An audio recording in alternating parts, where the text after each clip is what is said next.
খুব সহজেই বানিয়ে নিতে পারেন এরকম একটা সন্ধ্যার স্ন্যাকে ব্রেড টোস্ট। তো প্রথমে একটা পাউরুটি নিলাম, এটাকে একটা গ্লাসের সাহায্যে গোল করে কেটে নিলাম। এবার একটা এক টুকরো চিজ নিয়ে গ্রেট করে নিচ্ছি। তাওয়াটা গরম করে একটা বাটার দিয়ে একটু গরম করে নিচ্ছি। পাউরুটি দিয়ে দিয়েছি একটা ডিম।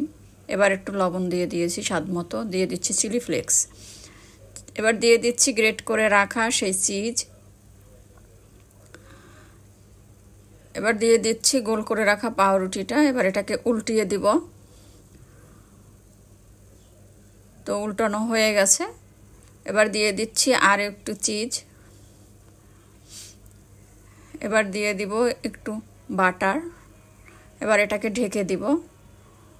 ঢাকনাটা উঠিয়ে এবার দিয়ে দিব আর একটু, উঠিয়ে নামিয়ে নিচ্ছি। তৈরি হয়ে গেল আমার easy cheesy creamy bread toast. তো সন্ধ্যার স্ন্যাকে আপনারা এটা বানিয়ে নিতে পারেন। একটু কেটে দেখাচ্ছি যেটা কতটা জুচি এবং মজাদার হয়েছে। তো আপনারাও সন্ধ্যার স্ন্যাকে এরকম ইজি একটা ব্রেড টোস্ট বা স্ন্যাক রেসিপি তৈরি করে নিতে পারেন।